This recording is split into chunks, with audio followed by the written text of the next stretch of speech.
दोस्तों, आज बिल्कुल नया टॉपिक आपके लिए लेके आई हूँ जिससे आप घर बैठे डॉलर कमा सकते हैं। देखिए, इंडिया में रहने वाले हर इंसान की हिंदी तो अच्छी होती ही है।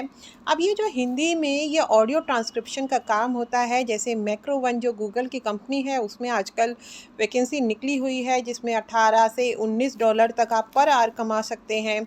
और कुछ जगह आपकी एफिशिएंसी के हिसाब से $8 से $9 भी आप कमा सकते हैं पर आवर। ये बात हमेशा ध्यान रखिए, पर आवर, और ये ऑन कॉन्ट्रैक्ट जॉब है। और अगर एक बार आप इसमें सेलेक्ट हो जाते हैं तो आगे जो है आपको इस तरह की जॉब्स मिलती रहेंगी और आप अपना एक्स्ट्रा अर्निंग या फिर अर्निंग भी इस तरीके से कर सकते हैं।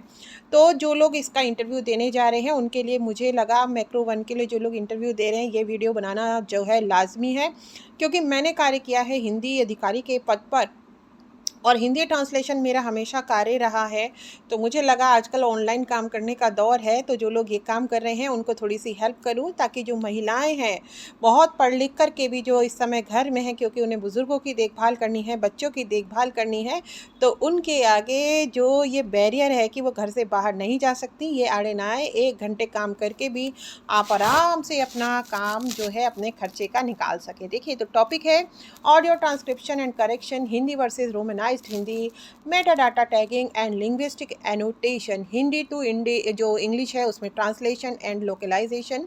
क्या आपने कभी सोचा है कि यूट्यूब वीडियो, पॉडकास्ट या इंटरव्यू की रिकॉर्डिंग को टेक्स्ट में बदलना इतना मुश्किल क्यों होता है? अगर कोई कहे कि एक ही ऑडियो से आप ट्रांसक्रिप्शन, भाषा सुधार, मेटा डेटा टैगिंग और हिंदी इंग्लिश ट्रांसलेशन सब कुछ कर सकते हैं, तो क्या आप विश्वास करेंगे? आज की इस वीडियो में हम जानेंगे कि ऑडियो ट्रांसक्रिप्शन आखिर है क्या। ठीक है, क्या जानेंगे हम कि ऑडियो ट्रांसक्रिप्शन आखिर है क्या, हिंदी और रोमनाइज्ड हिंदी में क्या अंतर है, मेटा डेटा टैगिंग और लिंग्विस्टिक एनोटेशन कैसे काम करते हैं, और ट्रांसलेशन एवं लोकलाइजेशन में क्या फ़र्क होता है। और ये देखिए, बहुत से बच्चे तो ये काम करना जानते होंगे लेकिन इन टर्म्स का मतलब नहीं जानते होंगे, तो ये भी मैं बताऊंगी आखिर ये एनोटेशन मतलब क्या है, मेटा डेटा टैगिंग क्या होती है, रोमनाइज्ड हिंदी क्या होती है, और आखिर ऑडियो ट्रांसक्रिप्शन होता ही क्या है। ठीक है, देखिए, वीडियो के अंत तक आपको पूरा लैंग्वेज प्रोसेसिंग वर्क फ्लो समझ में आ जाएगा। इंट्रोडक्शन। दोस्तों नमस्कार, आपका स्वागत है। आज के डिजिटल युग में कंटेंट सिर्फ बनाना ही काफ़ी नहीं है, उसे सही तरीके से समझना, व्यवस्थित करना और अलग अलग भाषाओं में उपलब्ध कराना भी उतना ही ज़रूरी है। इस वीडियो में हम 4 महत्वपूर्ण विषयों को विस्तार से समझेंगे। देखिए, वो विषय हमारे क्या क्या हैं उनको भी हम लोग देख लेते हैं। देखिए, audio transcription and correction, Hindi versus Romanised Hindi, meta data tagging and linguistic annotation, Hindi to English translation and localisation. अब हम देख लेते हैं सेक्शन 1 में आखिर ऑडियो ट्रांसक्रिप्शन एंड करेक्शन आखिर होता क्या है। देखिए, ऑडियो जो ट्रांसक्रिप्शन है इसका मतलब होता है कि किसी ऑडियो या वीडियो में बोले गए शब्दों को लिखित टेक्स्ट में बदलना। उदाहरण यानी कि एग्जाम्पल। दोस्तों, आज एआई के बारे में बात करेंगे, तो देखिए, what is correction important. Automatic transcription tools अक्सर गलतियां करते हैं, जैसे कि उदाहरण फॉर एग्जाम्पल गलत है, नमस्ते दोस्त, आज हम एआई के बारे में बात करेंगे। सही क्या हो जाएगा, नमस्ते दोस्तों, आज हम एआई के बारे में बात करेंगे। ये हमारा है सही एकदम। करेक्शन में किस किस बात पर ध्यान दिया जाता है हम लोग ये देख लेते हैं। देखिए, ग्रामर, स्पेलिंग, पंक्चुएशन, कॉन्टेक्स्ट और स्पीकर आइडेंटिफिकेशन। ठीक है, देखिए, तो इस तरीके से अगर अब हम जो है समझ चुके हैं कि थोड़ा थोड़ा ट्रांसक्रिप्शन का कार्य आखिर किस तरीके से होता है, एक ही सेंटेंस को हम किस तरीके से सही से लिख सकते हैं। अब देखिए, लेकिन असली चुनौती कब आती है? देखिए, जब ऑडियो हिंदी में हो और टेक्स्ट रोमन स्क्रिप्ट में लिखा गया हो। अगर आप वीडियो का विषय बताएं, देखिए, तो जो है ऑडियो ट्रांसक्रिप्शन और correction, Hindi versus Romanised Hindi, meta data tagging, इन सब के ऊपर जो है कोई भी जैसे जो विषय होगा वो तो आपको जो ये जिस भी कंपनी में आप अप्लाई करेंगे, जैसे अभी मैट्रो वन में निकली हुई है वैकेंसी, वो लोग बताएंगे ही। अब उसको लेकिन आप करेंगे कैसे, यही मैं आज आपको जो है बता रही हूँ। देखिए, what is audio transcription. Audio transcription का मतलब है कि किसी ऑडियो या वीडियो में बोले गए शब्दों को लिखित टेक्स्ट में बदलना। देखिए, किस में बदलना, लिखित टेक्स्ट में बदलना। ठीक है, जो ऑडियो में कोई बोल रहा है उसी को आपको लिखित टेक्स्ट में बदलना होगा। जैसे कि नमस्ते दोस्तों, आज हम एआई के बारे में बात करेंगे। ठीक है। अब इसका ट्रांसक्रिप्शन मान लो आपने ऐसे करा ट्रांसक्रिप्शन। नमस्ते दोस्तों, आज हम एआई के बारे में बातें करेंगे। Why is correction important. अब देखिए इसमें जो करेक्शन है हमको क्यों इम्पॉर्टेंट है, अब हम ये भी देख लेंगे। ऑटोमेटिक ट्रांसक्रिप्शन टूल्स अक्सर गलतियां करते हैं। उदाहरण, नमस्ते दोस्त, आज हम एआई के बारे में बात करेंगे। ऐसे अक्सर होता है सही, जबकि ये है कि एआई से बात के बारे में बात करेंगे। करेक्शन में ये सब ध्यान रखा जाता है, punctuation, context, speaker identification, grammar, spelling. लेकिन असली चुनौती तब आती है जब, देखिए असली चुनौती कब आती है हमारे पास, असली चुनौती हमारे पास तब आती है जबकि जो बोल रहा है ना वो तो हिंदी में हो, लेकिन आपको ट्रांसक्रिप्शन किस में करना है, रोमन इंग्लिश में जब आपको करना होगा तो आपको तब जा कर के थोड़ी सी दिक्कत आएगी। लेकिन वो भी आज मैं क्लियर कर दूंगी कि आप लोग आखिर करेंगे कैसे, और उसके बाद आप घर बैठे डॉलर्स में अर्न कर सकते हैं। ठीक है, तो देखिए चुनौती कब आती है, जब ऑडियो हिंदी में हो और टेक्स्ट रोमन स्क्रिप्ट में लिखा गया हो। सेक्शन 2 अब हम लोग देख लेते हैं, हिंदी वर्सेस रोमनाइज्ड हिंदी। हिंदी में लिखना और जो ये रोमनाइज्ड हिंदी है, आखिर इसको लिखने में क्या अंतर होता है। उदाहरण देख लेते हैं हम। मुझे आज स्कूल जाना है, यह देवनागरी लिपि में है, ये तो आप समझ ही गए होंगे। अब इसको रोमनाइज्ड हिंदी में कैसे लिखेंगे, देखिए, मुझे आज स्कूल जाना है, यह हिंदी भाषा है लेकिन अंग्रेज़ी अक्षरों में लिखी गई है और इसी को कहते हैं रोमनाइज्ड हिंदी। ठीक है, कॉमन चैलेंजेस अब इसमें क्या क्या आते हैं वो भी अब हम थोड़ी देर में देख लेते हैं। तो वीडियो अगर पसंद आई हो तो लाइक और शेयर कीजिए, और बहुत काम की वीडियो है, ज़्यादा से ज़्यादा शेयर कीजिए और सभी महिलाओं तक इस वीडियो को पहुंचा दीजिए, मेरा मातृशक्ति से इस तरीके का निवेदन है। ठीक है, क्या निवेदन है, यही निवेदन है कि इसको पहुंचाएं ताकि घर बैठे अर्न आप लोग भी कर सके, किसी पर डिपेंड जो है ना रहे। देखिए क्या रहते हैं कॉमन चैलेंजेस, एक ही वाक्य को कई तरीक़ों से लिखा जा सकता है। जैसे मुझे जाना है, ऐसे मुझे जाना है यानी जे के बाद डबल ए लगाया है यहाँ। और देखिए आप ऐसे भी लिख सकते हैं, मुझे जाना है, बहुत ज़्यादा आजकल शॉर्ट में लिखने का चल रहा है। तो देखिए इस तरीके से भी ये लिखा जाता है कि है में मतलब HAI नहीं लिखा, खाली H लिख दिया और लोग उसको है पढ़ें। ठीक है, H लिख के खाली। तो लिखा रोमनाइज में कई टाइप से जा सकता है। हिंदी देखिए देवनागरी में तो बिल्कुल ये होता है, स्टैंडर्ड होता है कि भाई ऐसे ही लिखना है ना। अच्छा, सभी का अर्थ लगभग एक जैसा है। वाई इट मैटर्स, अब हम ये देख लेते हैं। नेचुरल लैंग्वेज प्रोसेसिंग और AI सिस्टम्स के लिए रोमनाइज्ड हिंदी को समझना चुनौतीपूर्ण होता है क्योंकि इसकी कोई एक मानक वर्तनी नहीं होती। तो जो AI सिस्टम है एक कॉमन जो है उसके लिए वर्तनी तो नहीं है, इसलिए वो ये काम नहीं कर पाता, इसीलिए इंसानों को इस काम के लिए रखा जाता है। अब सवाल ये है कि मशीनों को भाषा का अर्थ कैसे समझाया जाता है, यहीं से शुरू होता है मेटा डेटा टैगिंग और लिंग्विस्टिक एनोटेशन। ठीक है, तो देखिए सेक्शन 3 अब हमारे वीडियो का क्या है, बहुत ही महत्वपूर्ण सेक्शन है ये, क्योंकि बहुत से लोग होंगे जिनको ये काम तो आता होगा लेकिन ये टर्म्स वो नहीं समझेंगे और अप्लाई करने से बिल्कुल ना समझें, डरे, मैं समझा रही हूँ। Meta data tagging and linguistic annotation. देखिए what is meta data tagging. Meta data यानी डाटा अबाउट डाटा। उदाहरण वाक्य देखिए, जैसे ये है, राम दिल्ली गया, मेटा डेटा। देखिए लैंग्वेज क्या है इसकी, हिंदी, और स्पीकर क्या है, मेल। ठीक है, राम तो मेल ही है, हम लोग सभी हिंदी भाषी हैं तो हम लोग इतना समझते हैं कि राम क्या है, ये जो भाषा है ये हिंदी है और उसका जेंडर क्या है, पुरुष है, वो मेल है। ठीक है, और राम क्या है, संज्ञा।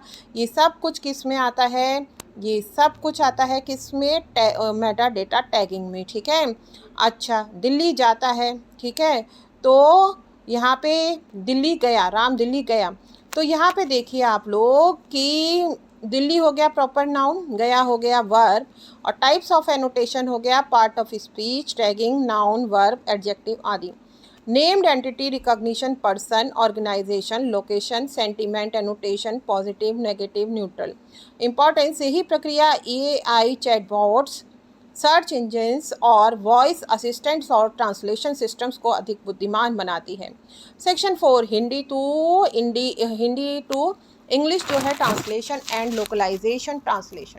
ट्रांसलेशन का उद्देश्य केवल अर्थ को दूसरी भाषा में बदलना है। जैसे कि उदाहरण है यहाँ पर कि मुझे किताबें पढ़ना पसंद है, इंग्लिश क्या हो गया, आई लाइक रीडिंग बुक्स। उसके बाद लोकलाइजेशन क्या हो गया, कि लोकलाइजेशन में कैसे बोलेंगे आप इस बात को, वो भी हम अभी जो है देख लेते हैं। देखिए,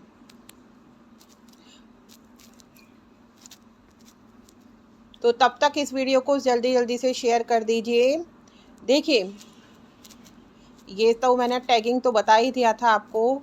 ये देखिए, आई लाइक रीडिंग बुक्स, ये तो सिंपल ट्रांसलेशन होगी, लेकिन लोकलाइजेशन केवल अनुवाद नहीं है, इसमें शामिल है cultural adaptation, date format, currency format, local expressions.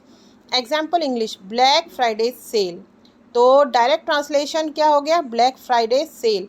Localised version क्या हो गया, विशेष मेगा डिस्काउंट ऑफर। ठीक है। वाई लोकलाइजेशन मैटर्स, क्योंकि हर भाषा के साथ उसकी संस्कृति भी जुड़ी होती है। एक अच्छा लोकलाइजेशन उपयोगकर्ता को ऐसा अनुभव देता है जैसे सामग्री मूल रूप से उसी भाषा में बनाई गई हो। Real word workflow, audio recording, सबसे पहले ट्रांसक्रिप्शन, उसके बाद में error correction, then meta data tagging, then linguistic annotation, translation, localisation और फाइनल पब्लिशिंग। ठीक है। की टेक अवेज हम देख लेते हैं कि आखिर मेरी इसमें आपसे जो है वो अपील क्या है, वो भी हम लोग जो है देख लेते हैं अभी। ठीक है, अभी देखते हैं हम लोग। तब तक इस वीडियो को ज़्यादा से ज़्यादा आप लोग शेयर कर दीजिए। लाइक नहीं किया हो तो लाइक भी कर दीजिए। यदि आप language data, AI content creation या लोकलाइजेशन इंडस्ट्री में काम करना चाहते हैं तो इन 4 कौशलों की समझ बेहद महत्वपूर्ण है। क्या क्या, जैसे ट्रांसक्रिप्शन जो होता है वो भाषा को टेक्स्ट में बदलता है, एनोटेशन उसे मशीनों के लिए समझने योग्य बनाता है, और ट्रांसलेशन एवं लोकलाइजेशन उसे वैश्विक स्तर पर बना देता है। ठीक है, मतलब पूरे विश्व में जो है लोग उसको समझ सके इस हिसाब से बनाता है जो ये लोकलाइजेशन होता है। तो इन सभी की समझ बहुत ज़्यादा अनिवार्य है आप लोगों को, अगर आप ये ट्रांसक्रिप्शन का जो कार्य है ना, अगर इसको जो है करना आप लोग चाहते हैं। ठीक है, तो डिटेल में पूरा अभी बने रहिए मेरे साथ। इसको मैं और डिटेल में आपको एक एक टर्म को आपको समझाऊंगी कि आखिर इसमें क्या क्या आना है आगे। ठीक है। ठीक है, तो जैसे कि एनोटेशन में मैंने बताया था, राम नाउन है ना, स्कूल प्रॉपर नाउन है, तो ये सब कुछ मैंने आपको बताया था। अच्छा, अब देखिए आगे।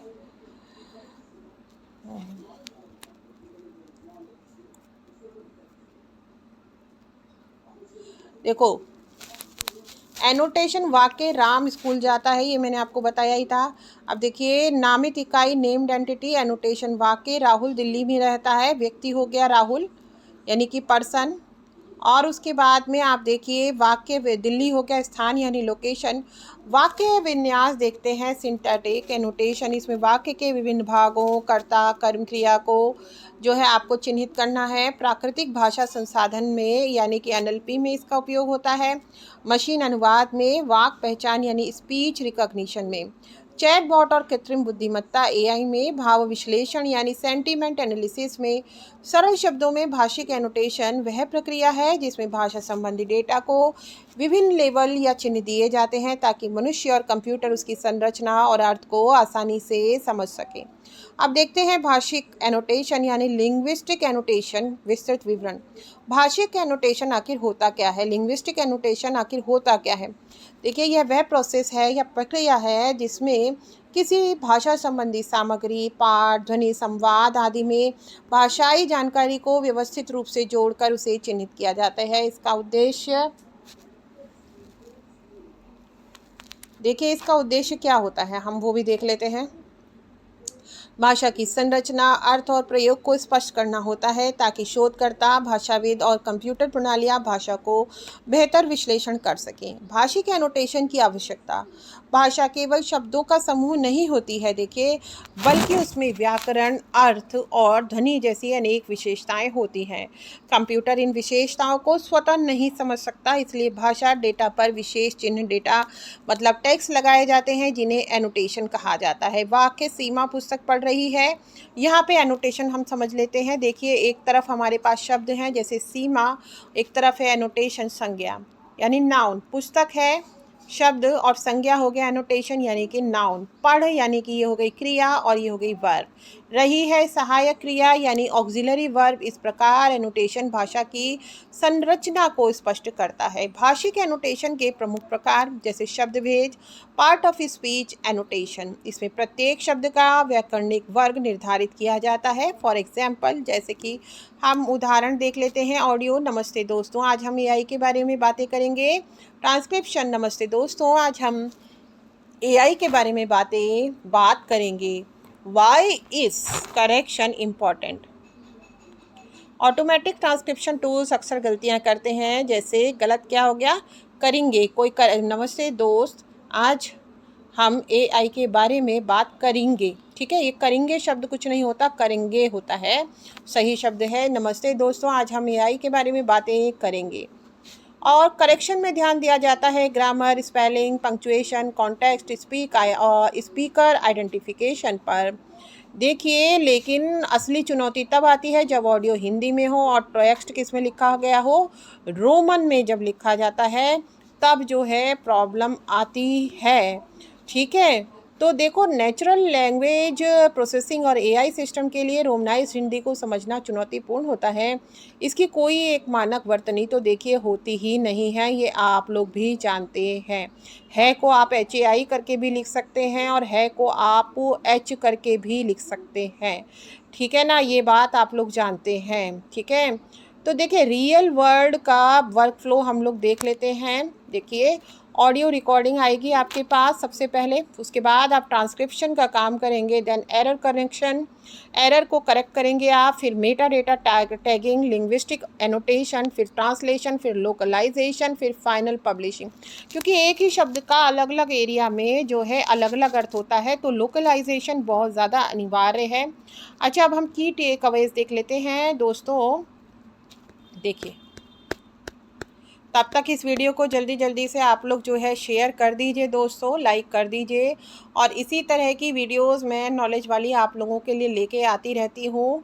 और आप लोग इसमें कमेंट भी कीजिएगा अगर आपको कुछ समझ नहीं आया, आपका कोई सुझाव हो, और अगला टॉपिक जो है मैं कौन सा आप लोगों के लिए लेकर के आऊँ, है ना, ये भी आप मुझे बताइएगा कि अगला टॉपिक आपको कौन सा चाहिए। जैसे कि अब आप ये देखिए, रूपात्मक मॉर्फोलॉजिकल एनोटेशन, इसमें शब्दों की आंतरिक संरचना और व्याकरणिक विशेषताओं का वर्णन किया जाता है। जैसे लड़कियों, उदाहरण लड़कियों, मूल शब्द लड़की, वचन हो गया बहुवचन, लिंग हो गया हमारा स्त्रीलिंग।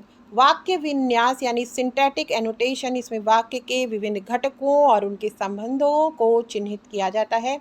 देखिए एग्जाम्पल, राम ने फल खाया, तो यहाँ राम हो गया कर्ता, फल हो गया कर्म, खाया हो गया क्रिया। इससे वाक्य की संरचना स्पष्ट होती है।